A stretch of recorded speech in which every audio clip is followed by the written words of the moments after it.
I can hear other ways of making meaning out of the offering, and I can also have a bottom line that says, actually, I'm wanting to respect.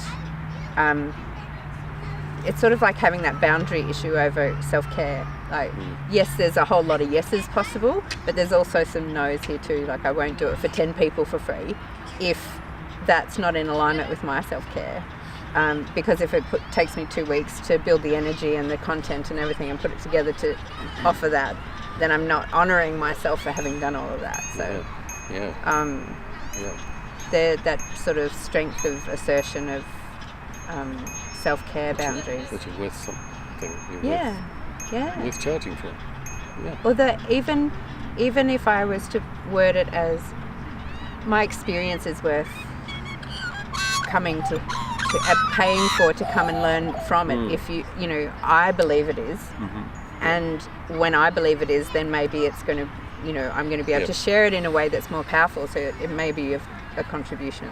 Yes. And that I can trust it's likely to be a contribution, as opposed to packaging up I hope this will fly and people will like it, and then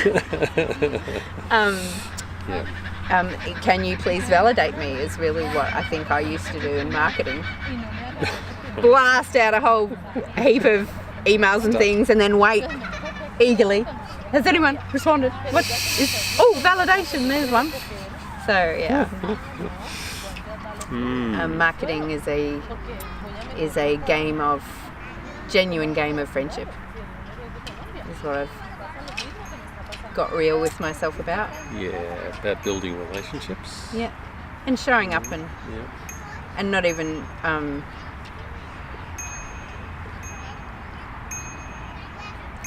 not always doing that when it's easy. And not just doing that when it's easy. Last week before last, with the Wise Women, I turned up and I said I wasn't coming. Yesterday I was going to shut the whole thing down because I actually had all my history come up with being a girl in an all-girls school in Year 9 and having the whole classroom apparently turn on me, and I had no friends for a while. And I thought, girls are bitches. And I packed that away. And here I was showing up in a group of women going, there's this old programming that actually I trust none of you and you're all bitches. But I'm being nice to you on the surface.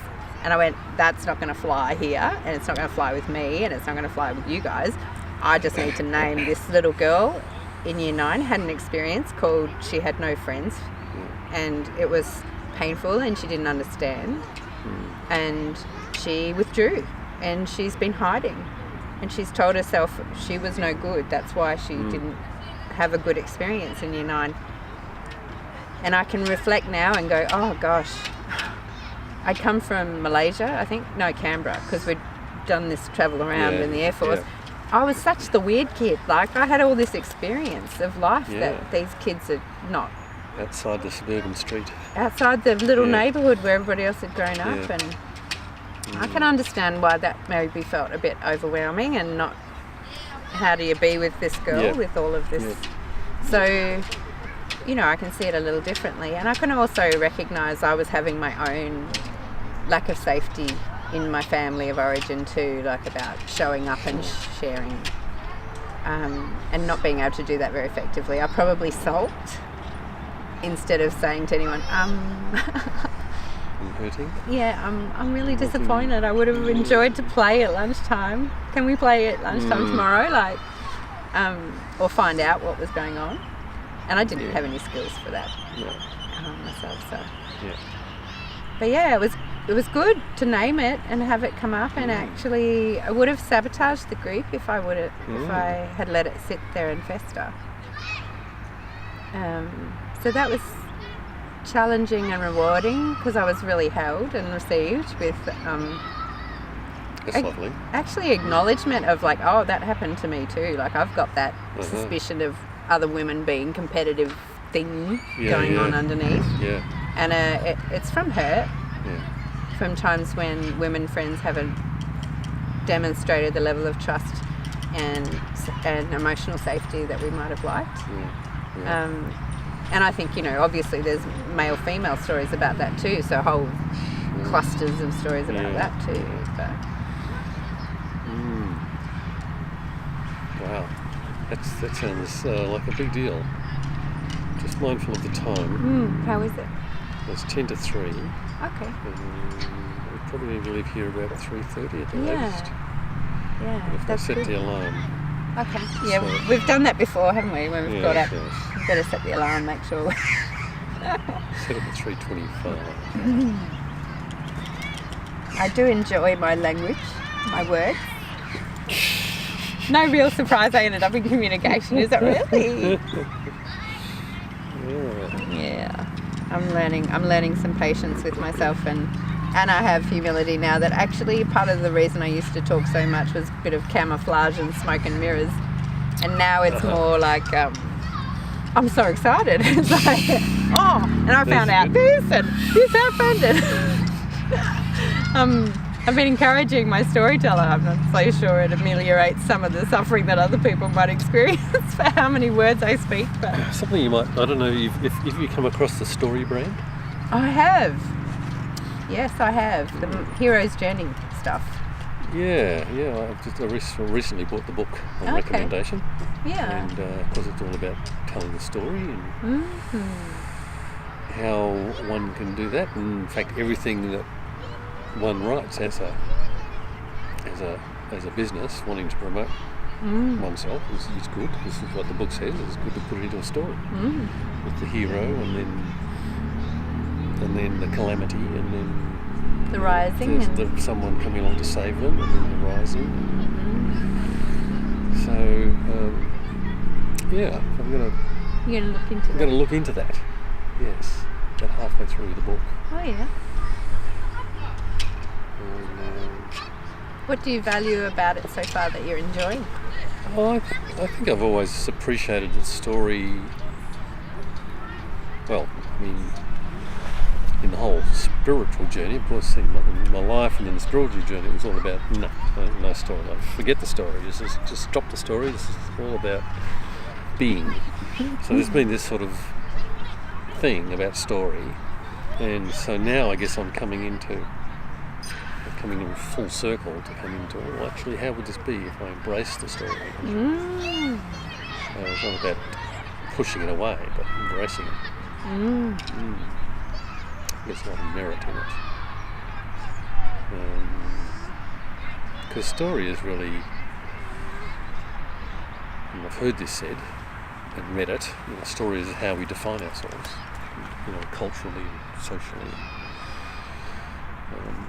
But as an individual too, that situation in the playground, and the story of all that, and how it was for me as a kid, travelling to England and feeling like a foreigner over there, and all of those stories are all part of shaping who I am. Because when there's the experience, and then there's the story I tell myself about it, and the two get welded together as if they're the same.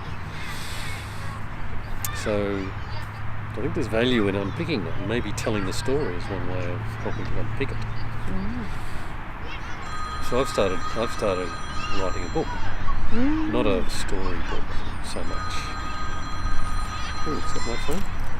Lucky.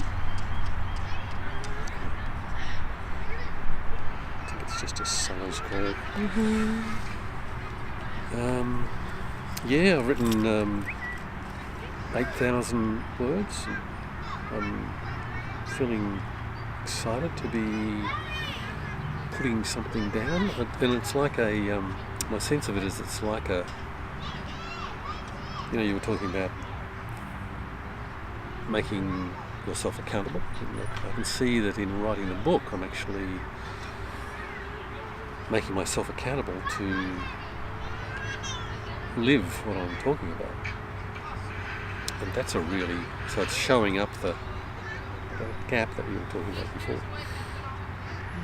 And I see so many sort of parallels in what you're sharing with my own journey, but in particular that piece around hiding and resorting to compassionate communication as a way of attempting to find some way of surviving, because everything else I'd done hadn't worked. When I mean surviving, I mean feeling comfortable in my own skin. So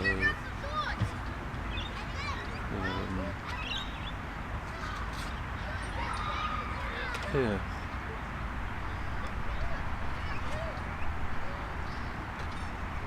Just noticing a bit of tiredness coming through the body, and yeah, I'm really curious, and it's such a wonderful thing to do, to build a business, particularly building a business online and building a business in the field we're in, human relationships and communication, and because it exposes everything, it's like, and so I can see the reality of both wanting to build a network of people that I communicate with on a regular basis, and yet not doing it, and then scratching my head when very few people sign up for a particular workshop, and it's like, oh, is there some link here? But just that whole, I can really relate to that piece around hiding. There's to some degree, in fact I was just talking about this with Melinda last night, but even this time going to Byron Bay was still an element of hiding in it, because up there it's like I can happily live a hermit's lifestyle, without really needing to talk to anyone. I can just be up there on my own in the beautiful nature, and life is all great and easy and sweet, and I do lots of work online, but it's the